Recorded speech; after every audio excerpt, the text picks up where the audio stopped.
Last week, I took you on a journey north of Perth to a place known as Australia's Coral Coast, and in particular, the wildflower country of the Western Wheatbelt and Midwest.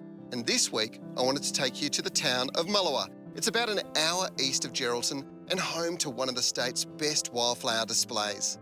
If there's one flower that's attracting people from all over the world to come and have a look at it, it's this one here. It's called the Wreath Flower, and it gets its name because the flowers occur around the outside of the plant very much like a wreath. It's a Leschenoltia. It is absolutely gorgeous. And you'll find it growing alongside the edge of the roads because it loves the soil being cultivated. It's beautiful. Don't miss this one. This has to be one of the most amazing of all WA wildflowers. It's simply stunning, and the winter and early spring is the best time to discover it in this region of WA. But it's not the only wildflower you will see. In fact, you'll discover that Mullewa is awash with wildflowers, particularly carpets of everlastings through the winter and early spring months. The town itself is home to some unique and very beautiful architecture created by Monsignor Hawes. Now, not only was he a great priest, he was also a terrific architect, and people who visit the town absolutely love these unique buildings.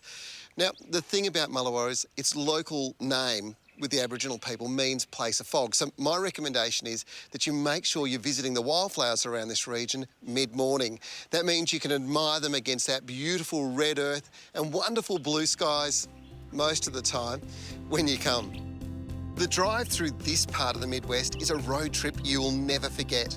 My advice is base yourself in Geraldton and make it a day trip because it gives you the chance to explore the Chapman Valley along the way as well. Just east of Geraldton, it's home to some amazing food experiences, arts, and yes, wildflowers as well. How pretty is this part of our beautiful country?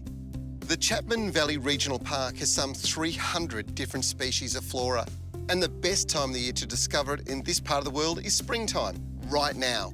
The Chapman Valley Shire is enormous, covering some 3,964 square kilometres, yet it has only 1,200 residents, which means a lot of stunning landscape to discover. As you travel along, you're going to find these amazing fields of beautiful wildflowers. There's all sorts of different colours to look out for. The everlastings in pinks and whites are just amazing. And one thing to keep in mind is if you're out early in the morning, you'll have to wait until the sun comes out before the flowers fully open because they close up at night to protect them.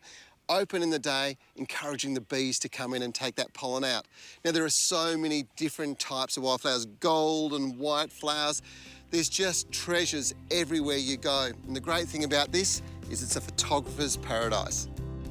The area between Nansen and Una is where you'll find some of the best wildflower shows. And you can also discover some real history with the gorgeous stone churches here. Not far down the road is the simply delicious Berg Barrel with its world-class smoked meats and locally brewed cider and beer, which is a brilliant lunch. And if you want to get a real appreciation for the valley's unique landscape, head to Mills Point Lookout. It's a great place to take in views right across the Chapman Valley. This is a terrific time of the year to get out and explore this part of Australia's Coral Coast. The wildflowers are everywhere and they're just carpets along the side of the road, so make sure you check it out and remember, bring a camera. You won't be disappointed.